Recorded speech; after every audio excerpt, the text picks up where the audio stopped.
dia, boa tarde, boa noite. Meu nome é Guilherme Assunção, sou psicólogo, psicoterapeuta, trabalho com abordagem centrada na pessoa há mais de 10 anos, atendendo a jovens, adultos e idosos.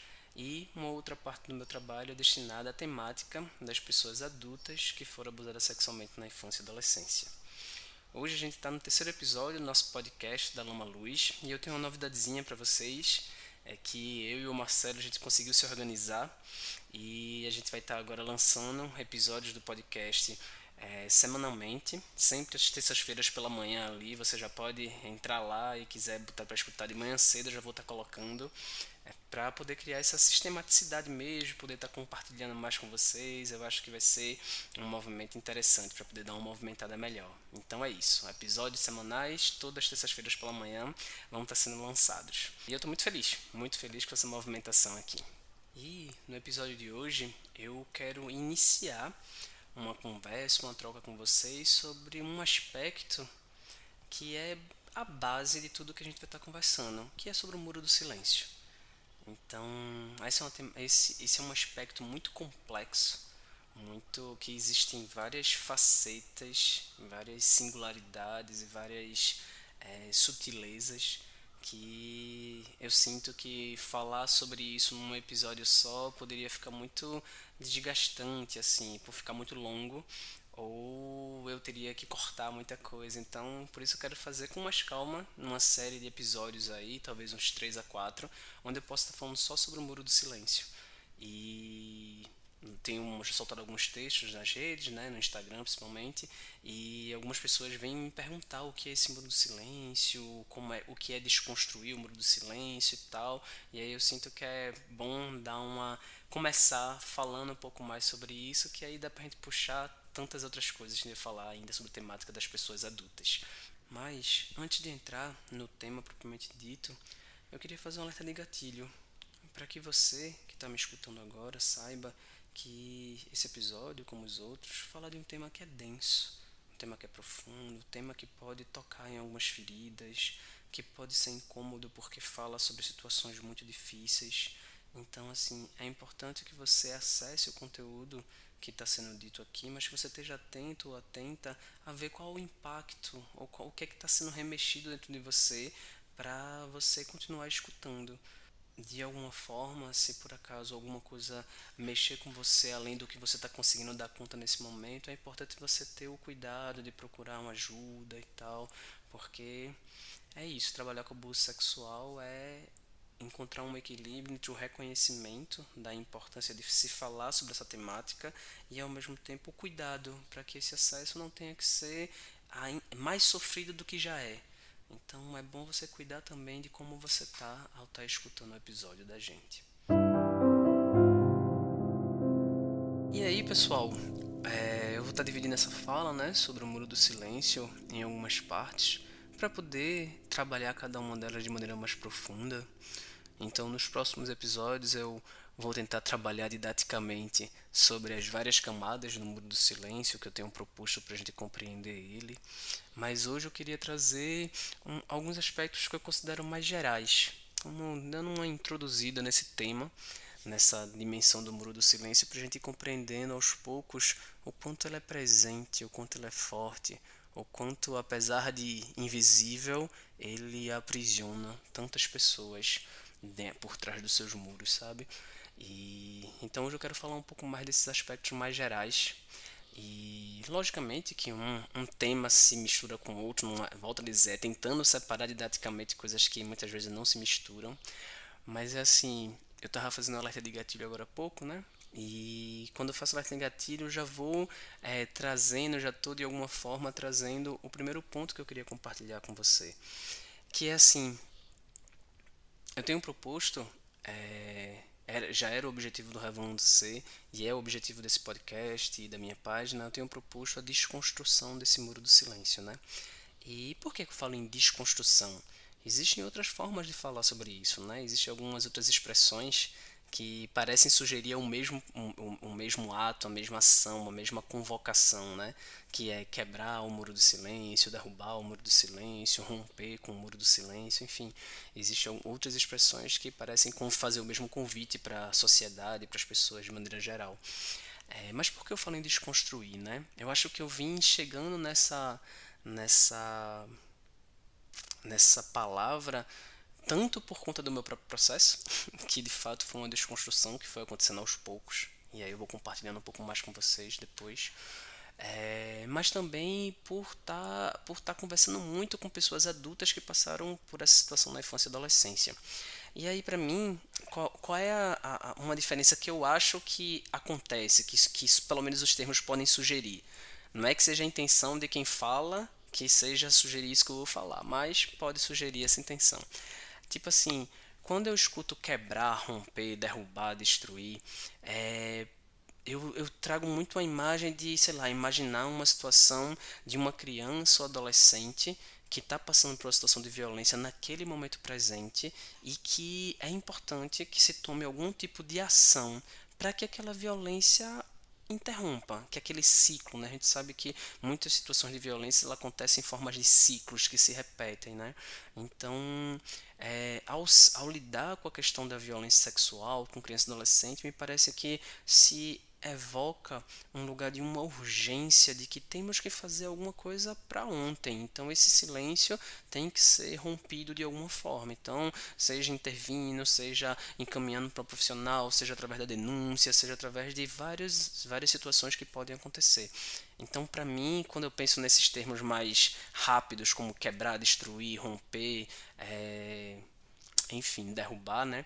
Eu penso, me vem muito a imagem desse trabalho com criança e adolescente que tem que ser feito, não é para ser feito de qualquer jeito, também é para ser feito de maneira cuidadosa, mas que traz um lugar de vamos tentar minimizar o dano do que está acontecendo ali. Então vamos tomar uma atitude logo.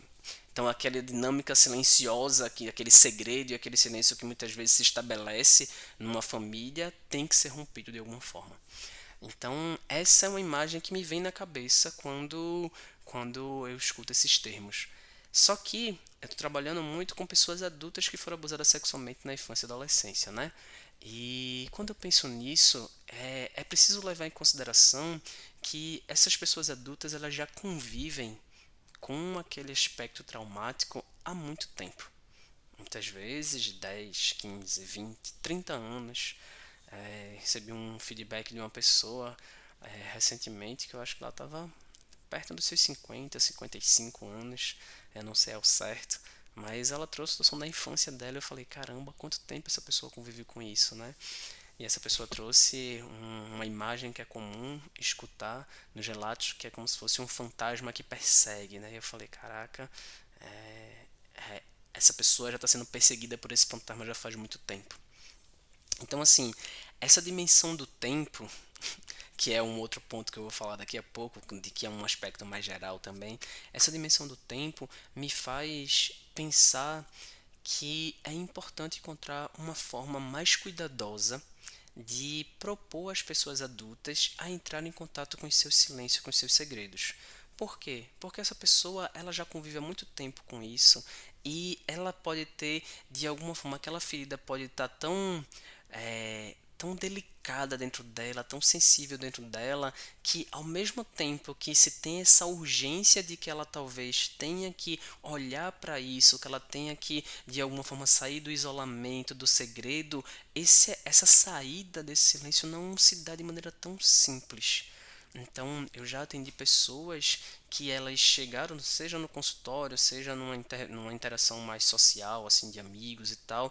Falar sobre essa temática mexe com tantas estruturas, traz tantas coisas que estão tão guardadas, que não é tão simples chegar e falar, vamos falar que depois disso você vai ficar melhor, então vamos falar.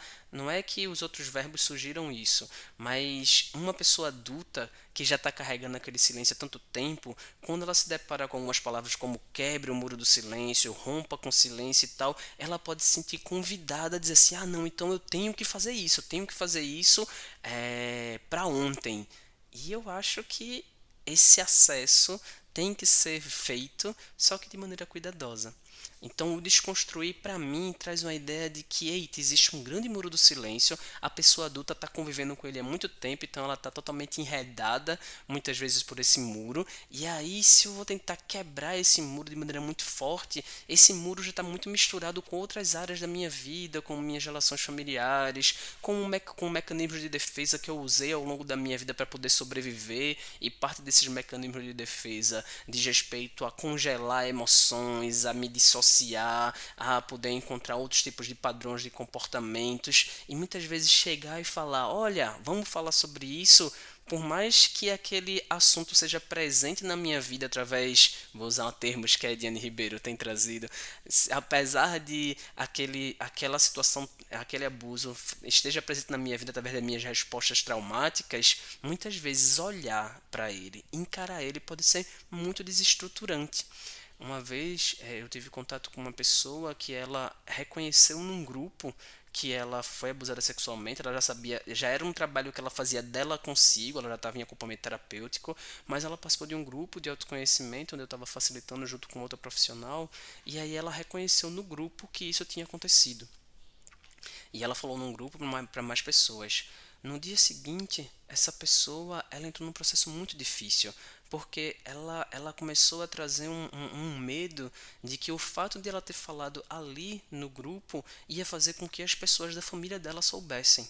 Só que não tinha, pelo que a gente avaliou, não tinha nenhuma lógica, entre aspas, imaginar que naquele grupo super sigiloso, com contratos de sigilo ali, de confiança, não tinha como, não era muito lógico imaginar que o fato dela ter falado naquele grupo iria chegar nos familiares dela que ninguém nem conhecia, nem a gente conhecia os familiares dela, os facilitadores. Então, assim, mas ela foi para um lugar bem de um medo, de um receio que remete muito à criança dela, que passou muitos anos da vida com medo que a família soubesse do que aconteceu, porque era uma dinâmica intrafamiliar e tal, e aquela ferida estava dentro dela de maneira muito forte. Então, quando ela teve uma exposição um pouco maior naquele grupo, aquilo mexeu com estruturas dentro dela que ela não conseguiu dar conta, e ela meio que regrediu. Ela não veio para o grupo no dia seguinte, e ela regrediu, e a gente teve que fazer um trabalho de, inclusive, na residência dela, conversar com ela e fazer um trabalho com ela para poder trazer ela um pouco daquele lugar. Então, assim, é, eu estou dando esse exemplo, que foi um exemplo talvez um pouco mais característico disso que estou falando, mas isso acontece em menor ou maior grau com várias pessoas. Então, assim, eu tenho proposto essa desconstrução do muro do silêncio porque é importante, eu sinto que com as pessoas adultas é importante tentar encontrar esse equilíbrio entre vamos olhar, vamos encarar de frente, né, vamos sendo redundante, vamos encarar de frente esse fantasma do abuso sexual, mas vamos fazer isso de maneira cuidadosa. Eu tenho uma preocupação que é mais social também, porque vamos lá, né? Eu sou uma pessoa de classe média que ao longo da minha vida tive muito acesso à psicoterapia e tal, desde os 13 anos de idade. Trabalho com psicoterapia num contexto mais particular e tal, mas trabalhei em comunidade e vi que muitas pessoas que estão nas comunidades, que não têm um poder aquisitivo muito grande, elas passaram por situações de violências muito profundas. E aí eu posso ter alguma campanha, eu posso ter algum tipo de fala social que diz assim, é importante falar, é importante falar, é importante falar, mas essas pessoas, elas falam para quem? Para quem elas vão falar? Porque a psicoterapia, que é o espaço onde eu encontrei de começar a sair dos meus labirintos, ela não é acessível para a maior parte das pessoas. E uma psicoterapia que ainda seja, que tem um olhar um pouco mais específico para essas temáticas da sexualidade, do abuso, das violências, muitas vezes não é tão fácil encontrar uma escuta especializada para isso. Então essa pessoa adulta, ela pode encontrar ali um certo apelo social, um convite social que diga é importante você falar, tá, e ela pode querer falar, mas quem escuta?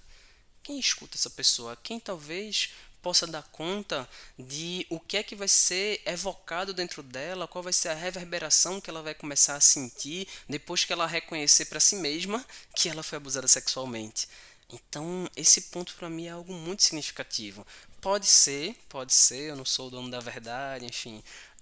Pode ser que seja um certo preciosismo da minha parte, nesse sentido de querer cuidar disso. Mas, volto a dizer, não é um lugar de que não se deve falar. Não quero aqui criar mais um tijolo e dizer, olhe, pessoas que passaram por isso, tenham tanto cuidado a ponto de não falarem sobre essa questão. Não.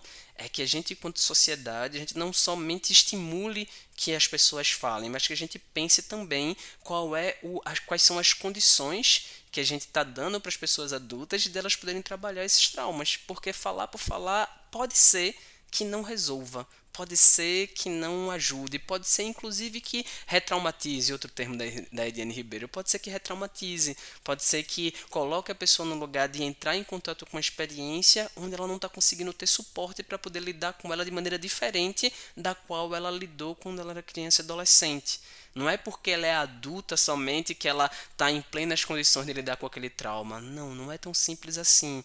Então, para mim, a ideia da desconstrução do mundo do silêncio, ela traz essa ideia de que é importante sim, vamos lá, falar sobre isso e tentar trazer uma discussão social sobre isso, mas vamos também cuidar para que esse acesso não precise gerar ainda mais dor e sofrimento quando não é cuidado de alguma forma, sabe? Então, assim, e aí, essa reflexão toda também traz um outro aspecto importante que é a dimensão do tempo.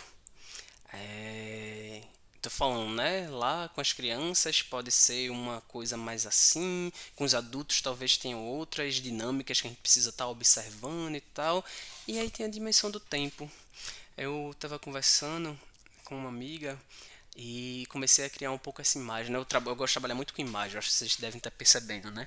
Mas a ideia do muro do silêncio, para mim, cria-se uma imagem mesmo e eu fico pensando em vários tijolos do muro do silêncio. Vários tijolos, assim, é como se eu ficasse entendendo que essas camadas que eu proponho são camadas de tijolo, é como se imaginasse nas fileiras mesmo, a de baixo, a do meio, a de cima, assim onde você vai levantando um grande muro, né? E eu comecei a criar uma outra imagem como se, com a temática das pessoas adultas que foram abusadas sexualmente na infância e adolescência, tem os tijolos e também tem um cimento. Tem aquilo que liga, aquilo que faz com que esse muro seja mais difícil de ser derrubado. Porque se você pegar, botar a fileira de tijolo por tijolo, um em cima do outro, mas não tem um cimento ali que liga esses tijolos, talvez seja fácil derrubar esses tijolos. Não é tão difícil assim. Mas é quando você coloca um cimento ali que você vai ligando uma coisa com a outra que aquele muro pode se tornar impenetrável, pode se tornar muito mais difícil de ser derrubado.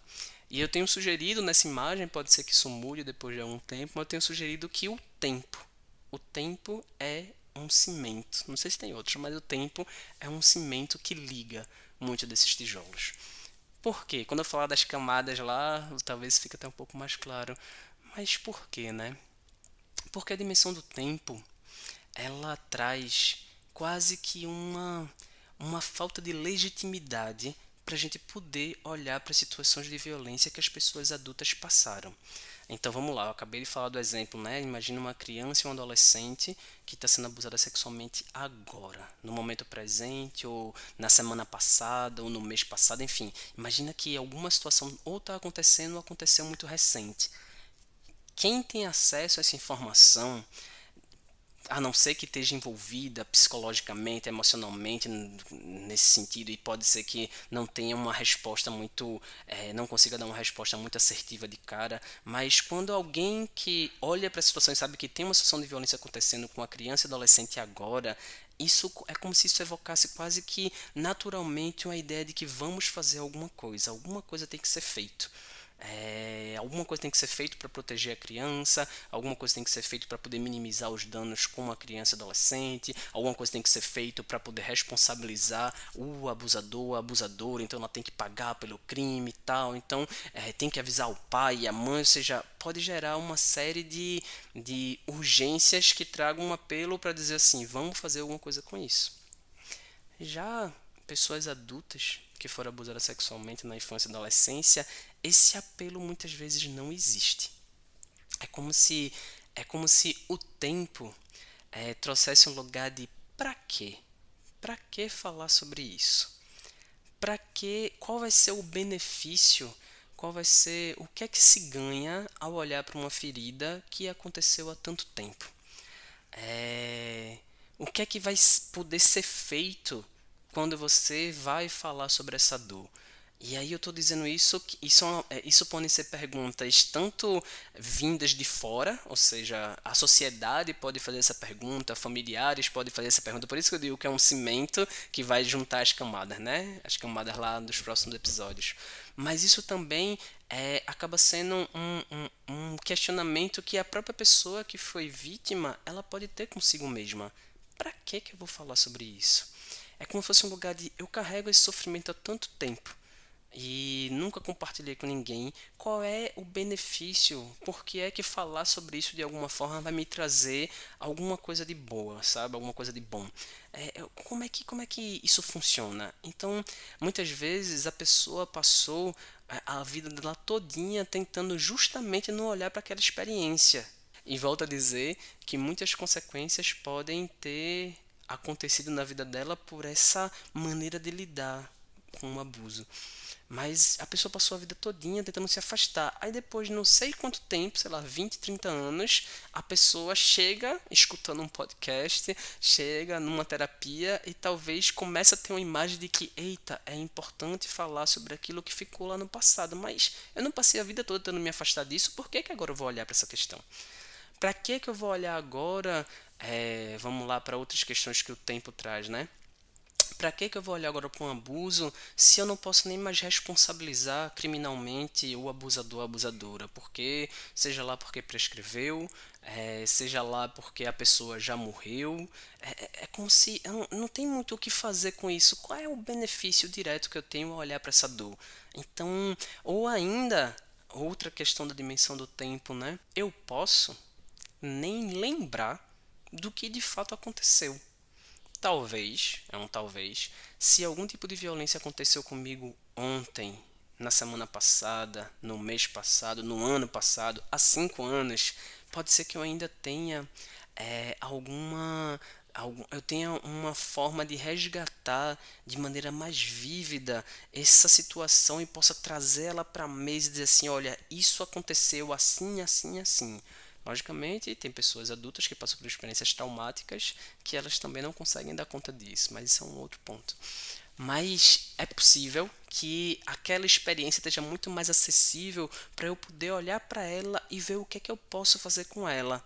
Só que, quando a gente está falando da dimensão do tempo, né? De uma situação que aconteceu há 20 anos, quando eu tinha 4 anos de idade, 3 anos de idade, 5, 6. Então, muitas vezes a pessoa adulta não consegue nem recuperar de fato o que aconteceu.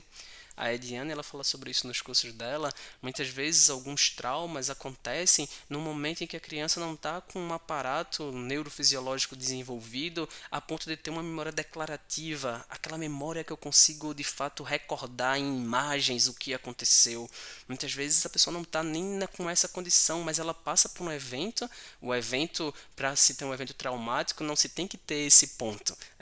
A Ediane fala, né? O trauma, antes de ser um evento psicológico, é um evento físico, né? Então, por mais que a criança não tenha capacidade de organizar todas aquelas experiências que ela está sentindo no corpo dela, numa memória que ela cria uma imagem, lembre disso, mas ela está sentindo aquele trauma ali nela. Então, essa dimensão do tempo faz com que algumas memórias, seja por essa dificuldade neurofisiológica, ou seja por uma questão emocional, ou seja pela questão do tempo mesmo, algumas memórias ficam muito desbotadas, algumas memórias ficam muito apagadas, algumas memórias eu não tenho muito bem como lembrar, eu não tenho muitas vezes como perguntar a alguém, porque vou dizer, algumas pessoas podem ter morrido já, ou a gente não convive mais com elas e tal. Então, a dimensão do tempo vai criando uma série de interrogações, de lacunas, de labirintos, onde a pessoa diz: peraí, é tão complicado eu tentar saber o que aconteceu, como aconteceu, o que é que eu senti, eu deixei de sentir, que parece que o melhor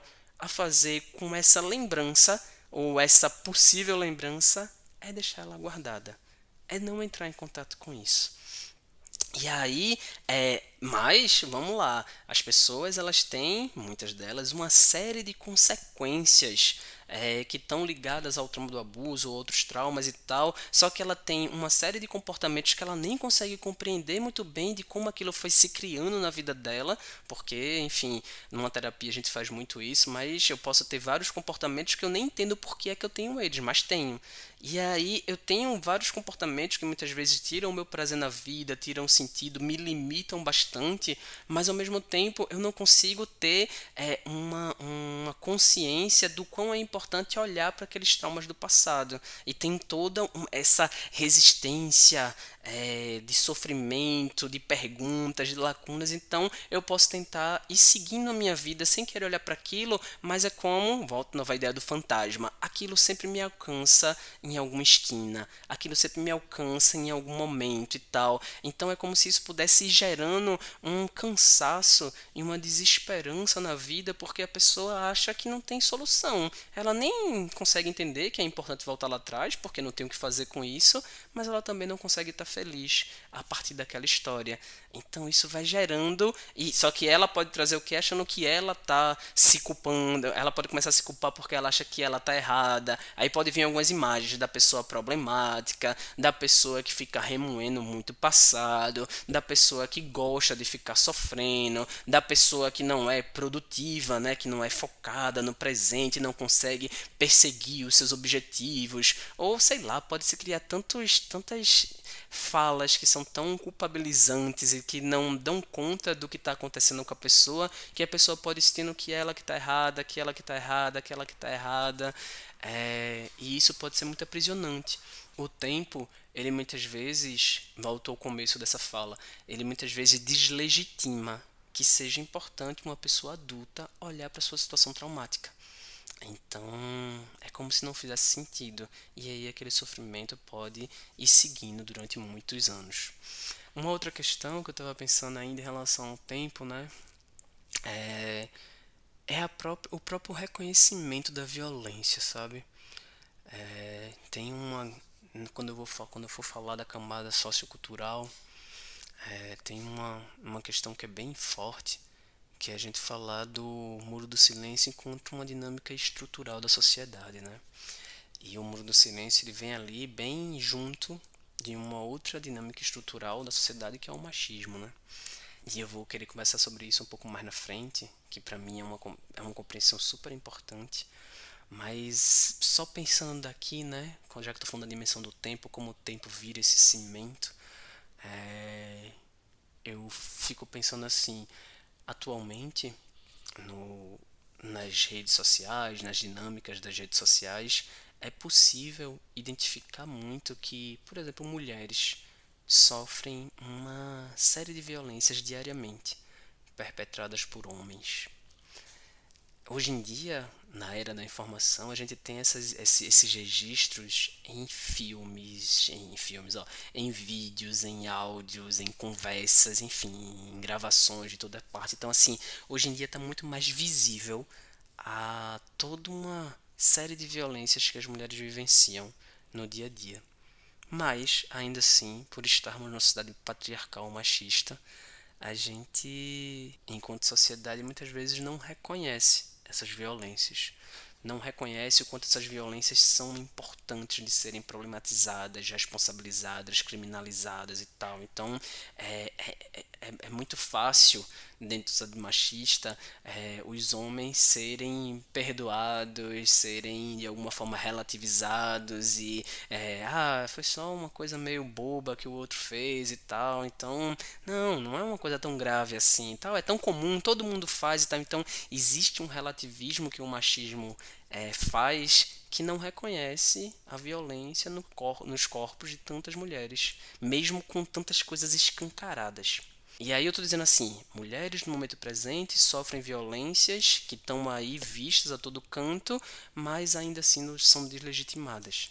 Aí vamos juntar essa dimensão do machismo e vamos juntar com a dimensão do tempo novamente. Então, se uma mulher atualmente que passou por uma situação de violência que foi registrada e que todo mundo acessa, mas ainda assim as pessoas encontram formas de deslegitimar aquela violência, imagine essa mesma mulher ou outra que tenha passado por uma violência há 20 anos atrás, há 30 anos. onde ela não consegue lembrar muito bem, onde ela não consegue ter certeza, onde ela não tem uma prova, muitas vezes material, muitas vezes fica a palavra da pessoa que foi abusada com o abusador ou abusadora que diz a mentira. Cadê prova? Como é que vai provar? Então, imagina o quanto você pode falar outra camada, né? Você pode falar para a família, por exemplo, e a família toda ficar contra você porque você não tem como provar, porque você não falou na época, porque você não disse quando aconteceu, porque você, então a dimensão do tempo traz uma série de questionamentos e uma série de dificuldades para que a gente possa legitimar de fato o sofrimento de uma pessoa que passou por abuso, sabe? Então, assim, a gente poderia falar mais sobre o tempo, mas o tempo aqui também tá curto. O tempo do episódio, eu não quero fazer episódios muito longos. Então é isso. Comecei a introduzir um pouco essa essa fala, né, sobre o muro do silêncio e a gente, quando for falar das próximas camadas, a gente pode ir entendendo um pouco melhor, interrelacionando uma camada com a outra e tendo sempre essa dimensão do tempo como pano de fundo. Mas espero que vocês possam compreender um pouco mais dessa importância, né? Tem uma coisa que eu falo, que eu acho que eu já falei nos outros episódios, não lembro agora, mas que eu falo, talvez fosse a primeira fala que eu deveria falar aqui, mas que eu falo do paradoxo, né? O paradoxo do muro do silêncio.